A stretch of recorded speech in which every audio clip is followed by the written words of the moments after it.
Words at War.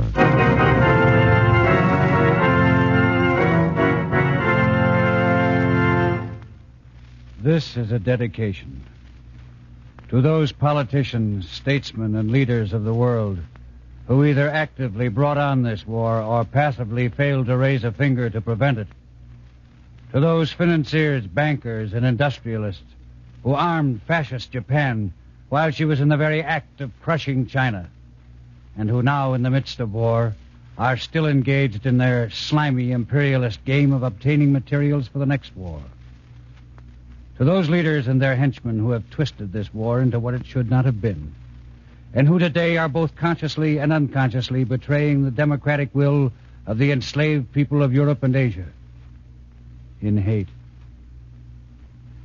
And to the soldiers of all nations who are lying on the once good but now mangled and bloodied earth, striving to get at each other's throats, who are staring up at the stars at night, recalling their lost youth and the forgotten days of peace, who are consumed not so much with mutual hatred for each other as with their united hatred for war. In love, this program is dedicated.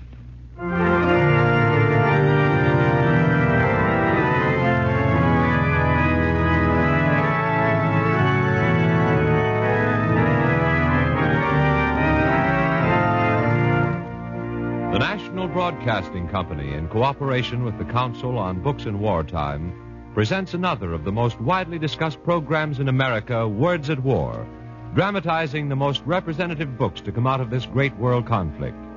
Tonight, Still Time to Die, as told by foreign correspondent Jack Belden.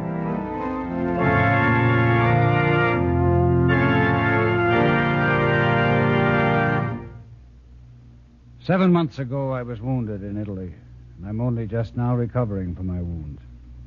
After the long and tormented years of war, it was like a dream fulfilled to lie in a hospital bed. For days, there was the wonderful thrill of tasting and filling up on such simple things as eggs and milk and fruit. There was the excitement of the free press, the moving experience of talking in a loud, unguarded tone without peering through the windows to see if anyone was listening, and the simple knowledge of being free from the slamming racket of war. Then it happened. The world of America came into my hospital room. At first, it came in with the newspapers in an editorial or a sentence by a columnist. Sometimes it came through the door with visitors or a speech by a politician. And after a while, it drove in on me like a flood. This thing, the thing that I abhorred, was in this country. On the radio, I heard, "Today, the 8th Army advanced again on all fronts, sweeping enemy resistance. It was a victorious army, fighting gloriously with the determination that only American boys have, giving the enemy blow for blow, staggering him with every exchange, waiting for that moment when they can deliver the knockout punch."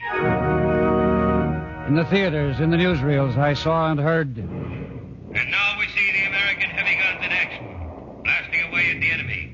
And the doughboys are carrying out the job with utmost precision, like the veteran fighters that they are. Yes, sir, you can't beat Johnny Doughboy when it comes to fighting. They can take it, and they can dish it out." In Washington, high-ranking officials elected by the people were saying, "I say it's unfair to my constituents to ask them to forego their cars for the duration.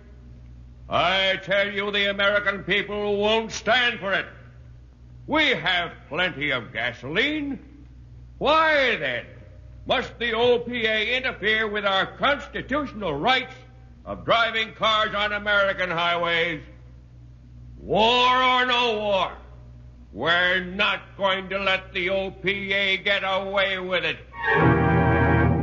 And all this time, the hero in the motion picture was telling the girl back home, "Gee, honey, it's nice to be home." I'm glad you are home, honey. You weren't worried, were you, honey? Gosh, no, honey. We all knew you could take care of those Japs. Oh, What's the matter, honey? those medals on your chest sure are sharp, aren't they? But I don't mind. After all, you're my hero, honey.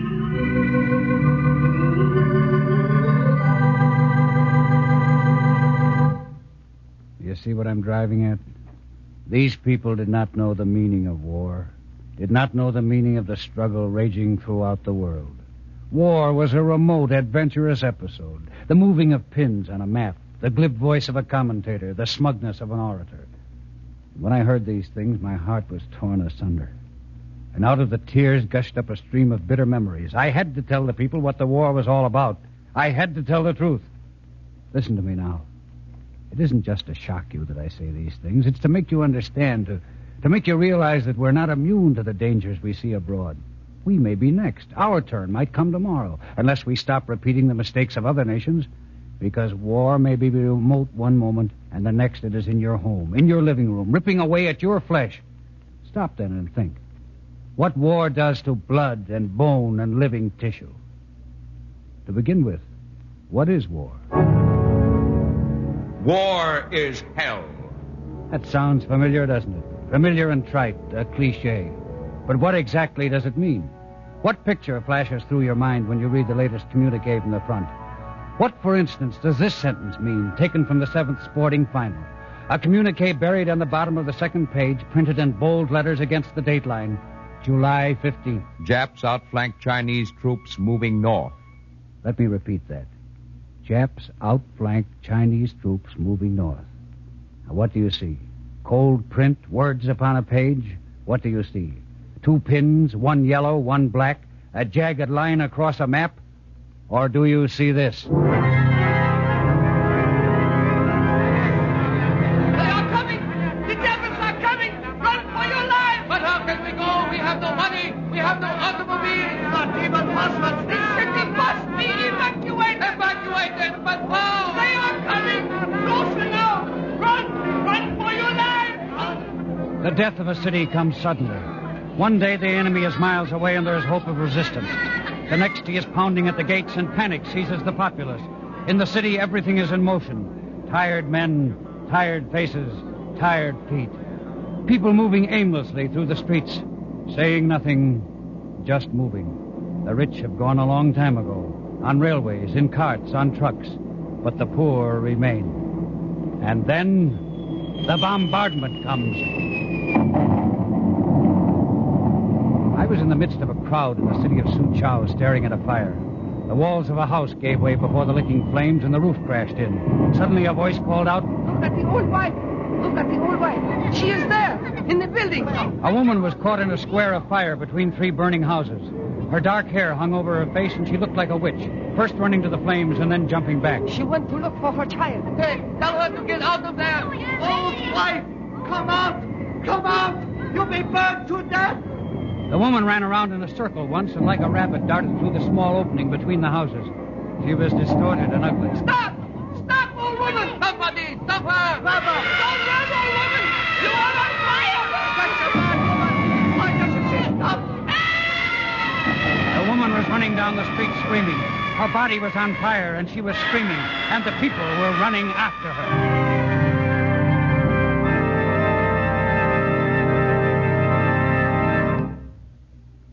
It was in the outskirts of Suchow, and I was walking with the chief of staff when we came across a peasant. He was running around a tree. He was running around and around, and the sight of the scene was both horrible and fantastic. It seemed impossible that the peasant could keep up his dizzy circuit. Devils. 2 devils. They came, and now there shall be no soup. No What's the matter with him, General? He must be crazy. Hey, old countryman. Good evening, master. Can you tell us where Lilo is? Are you out for a walk? Yes. And you? Oh, no. Oh, no. Well, we are out on a walk. We are walking to Lilo. Are we on the right road? No, I am not out for a walk. I am looking at the fields. Beautiful fields. So full of things. Wheat, birds, and devils. Madmen, all of them, these peasants of ours. Come down. What is the matter with these people? Listen, old countryman, where is Lilo? The Eastern Ocean men have come. Oh, they have come. He does not hear me. My daughter and my wife. I went back and couldn't find them. Couldn't find who? My daughter and my wife. I couldn't find them. 2 big birds. Ho, ho! 2 big birds come. And now, this evening, there is no soup. These words came out of a human merry-go-round. The 2 big birds had taken away his wife and daughter, and they had taken away his mind. God, I thought, is this the world we live in? Is this the tree? Is this the sand? Is this the sky? What blind alley will I come to next? The general took me on a tour, and we visited a village recently occupied by the Japanese. The village was deserted and ghostly. Many of the houses were burned down, and a stomach-turning odor fouled the air. We went into a half-burned house, and I saw a naked girl upon a bed. 2 gashes ran across her stomach like dark brown welts. Her face was bashed in, but her mouth had frozen wide open. You see, Mr. Belden, that is how the Japanese make war. I couldn't speak. I couldn't move, but kept staring at the mutilated form on the bed. I was sick with fear and horror.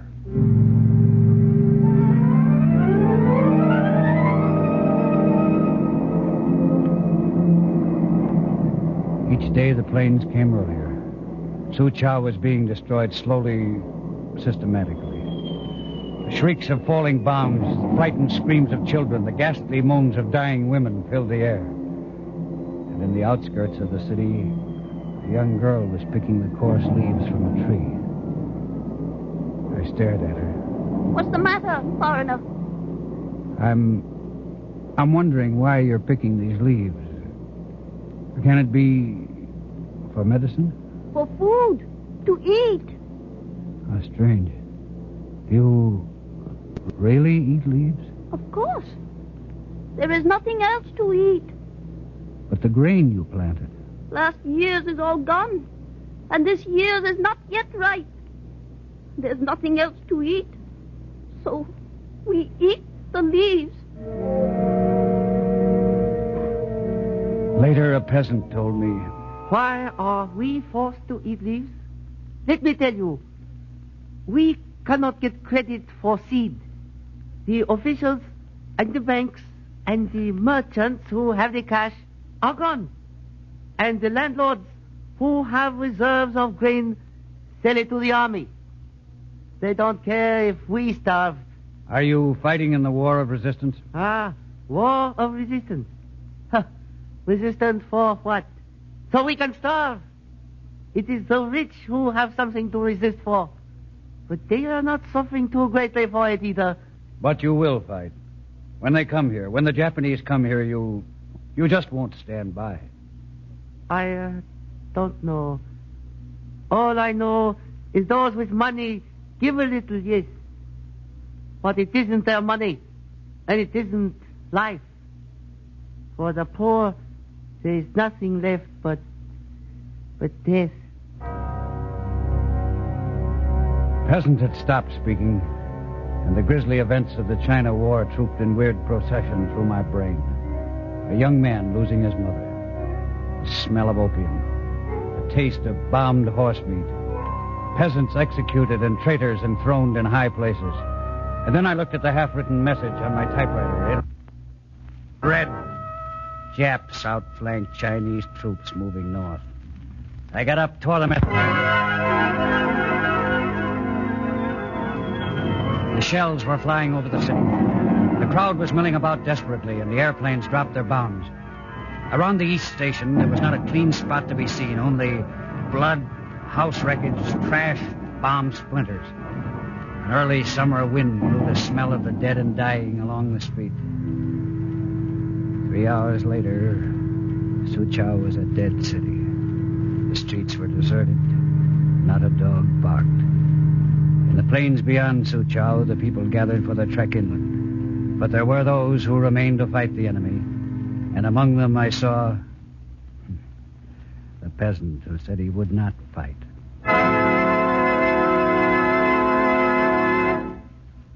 Did this happen only in China? Hardly. Falseness is a product of any battle. In Malta, Africa, Sicily, Italy, the pattern repeated itself. And to America, the news of war came like a dream. Terse communiques and newsreels showing only a victorious army marching ahead. Only the enemy was dead.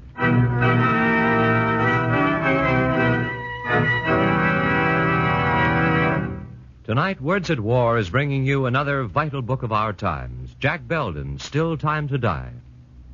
We are now entering the 14th year of war, if we include the people of Manchuria. The 8th, if we include the people of China and Spain. The 6th, if we think it concerned only Europe. And the conclusion of the 3rd year for the people of America. During all this time, how many of us have stopped to think what a battlefield means to the fighting men? How it feels to be wounded?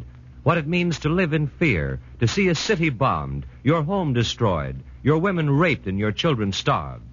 Listen tonight and find out as Jack Belden continues with his narrative. In the hospital room where I lay wounded, the nurse turned up the radio and I heard the voice of a man speaking about the war. The analyst, for that's what he claimed to be, knew all the answers. He had analyzed the whole thing with little pins and sketches. His head was whirling with maps and arrows and shaded lines, and what he said was very good, very inspiring, and very cockeyed. The battle for the Mediterranean, it is the little island of Malta which stands out like a gleaming jewel in the military history of the world. In those dark days when the skies were black with enemy planes, it was plucky little Malta which stood alone and faced the enemy with unshaken courage and determination. It was the Maltese people who flung their challenge at the sky and dared to be conquered. You want to know what really happened in Malta? All right, then. Listen. In the spring of 1942, Malta was a shambles. An average of 175 bombers swept over our island every day. On April 7th alone, 1 million pounds of bombs were dropped by invading planes. The food situation was desperate. Rations were issued every fortnight. A can of bully beef and a can of smoked herring between two people every 2 weeks. In Valletta, 75% of the houses were knocked down. During the blitzes, all social life ceased, and life centered around sleeping and eating. We lived underground. There was no warm clothing, no soap, no transportation. A jewel in military history, you say? It was a sordid, dirty mess, that's what it was. A bloody mess. Plucky little Malta?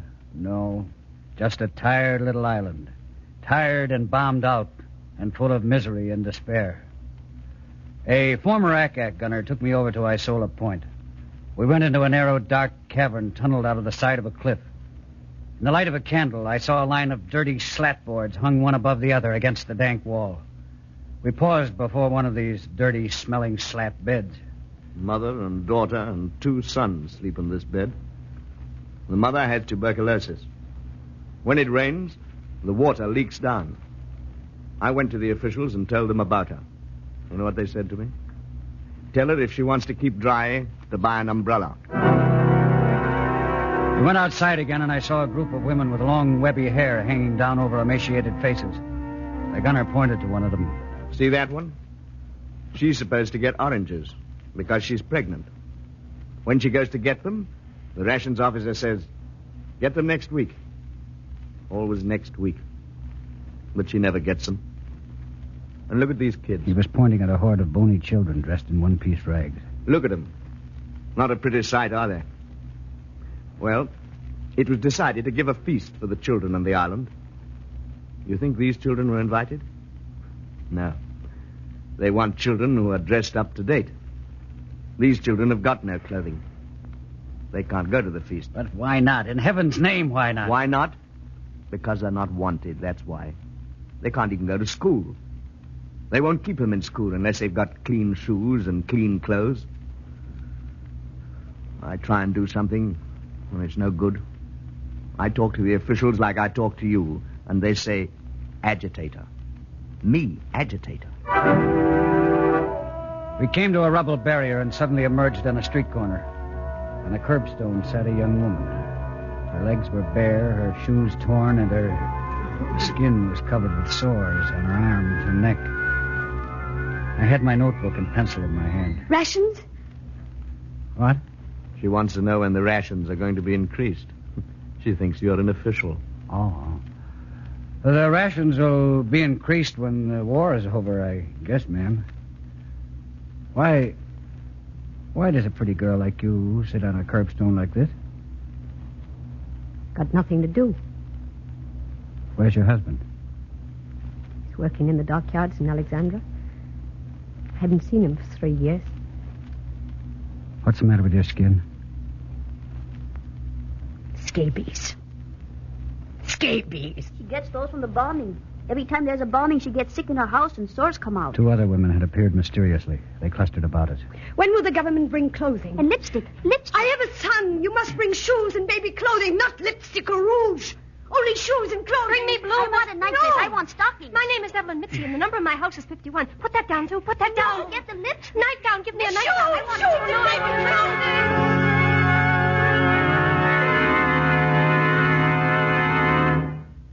Those were the people of Malta.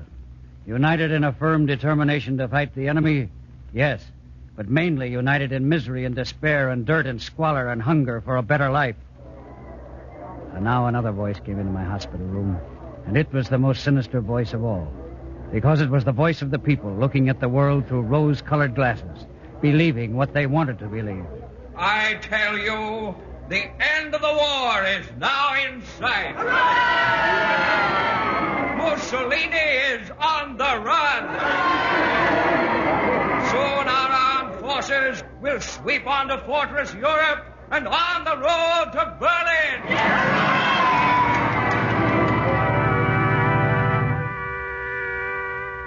Simple, isn't it? Sweep onto Forest Europe on the road to Berlin. But the road to Berlin is a two-way highway. Both victory and defeat can travel on it side by side. And in death, there is little distinction between the two. We were on the way to invade Salerno. As I groped unsteadily along the deck, a nameless sinking feeling welled within me. The soldiers were clinging to the stanchions and holding onto ladders, and even in the distance, their faces seemed tense and greenish. Suddenly, a voice beside me yelled, "Hey, there's a man overboard." "Yeah, right over there." "Cripes, to jump overboard at a time like this, a guy must be yellow." "If he was yellow, he wouldn't jump overboard. He was probably sick and fell over the side and fell in." "Doggone it, couldn't they pick him up? Couldn't they at least pick him up?" "Do you think this fleet's a taxi? If a guy wants to get off here before we get to Salerno, that's his own lookout." Well, probably would have got it at the beach anyway.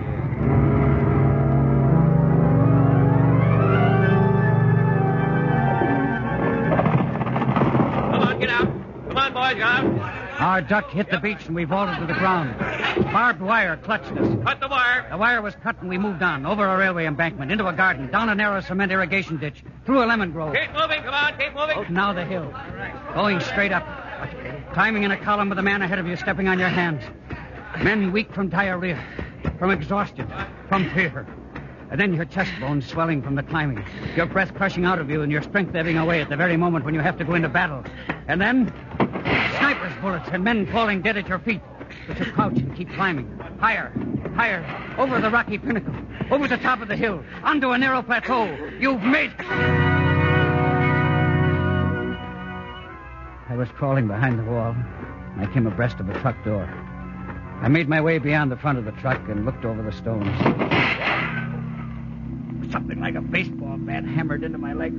A cloud of darkness enveloped me, and a great weight pushed my leg into the ground, and the leg swelled and puffed and tried to push off the weight. And then suddenly there was blackness.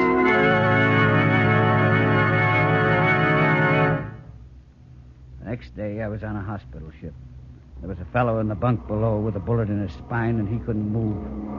On one side of me was a boy from Texas with a bullet in his stomach, and he couldn't eat. The ship was attacked by dive bombers, and listening to the thud of the underwater explosions, we wondered what would happen if we started sinking. A sailor came into our bunks. I'm so mad I'm never going to believe a commentator or newspaper guy again. What have I done now? Not you. You're just a dumb guy who gets himself wounded. But I just heard the radio say that correspondents report that the Italians lit up the beach for us. And we stormed ashore under cover of a heavy bombardment against the Germans. And everything looked like Coney Island. I got mad. I'm still so mad I feel like crying.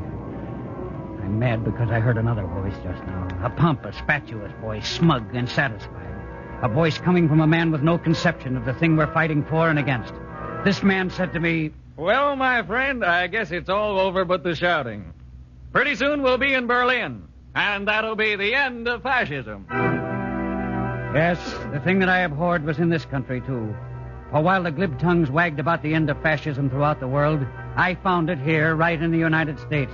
Bold, loud, repellent, and widespread. It was everywhere, even in the hospital. There was a nurse who said to me one day, I'm sorry I couldn't get to you sooner, honey. But those dirty foreigners get in my hair. If you ask me, we ought to send them back where they came from. It was on the floor of Congress. Listen closely to this list of names. Letters protesting a speech I made. Lifshitz, Schwartz, Rivkin, Goldstein, Moskowitz. Well, where I come from, they call them kites.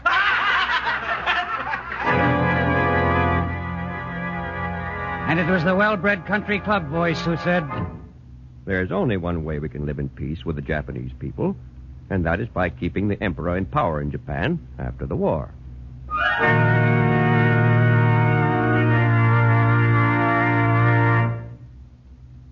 So it was, after 10 years of wandering and war, that I was furnished proof of what I'd known for a long time. That the world was all of one piece. That America, like all the rest, was sick with a dread world sickness of the soul. America, because she's a wealthy country, was getting her fascism late. The land was pregnant with reaction.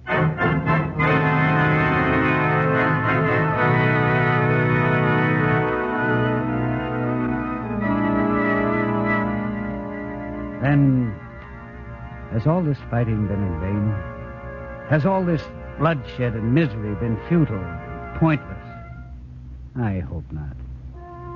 I hope the people will open their eyes and see and realize what this war is about. I hope they will go forward instead of backward. I hope they will discover the new democracy of the world. That's why I've told you my story. Time is flowing by now, and I'm going back into battle. And I hear far off the buzzsaw roar of the plains, and we who once retreated advance again. There may not be time to live in freedom, but there is time to fight for it. There is still time to die.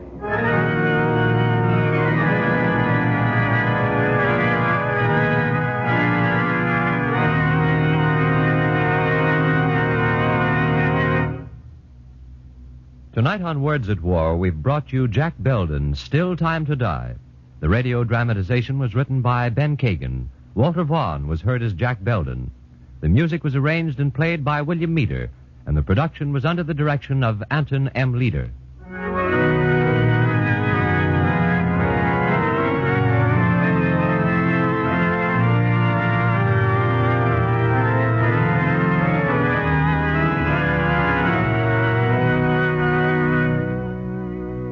Next week, Words at War will present the radio dramatization of Rex Warner's Return of the Traveler.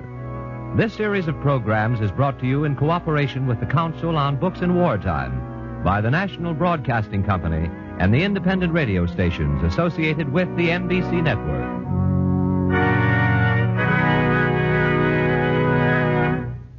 Jack Costello speaking. This is the National Broadcasting Company.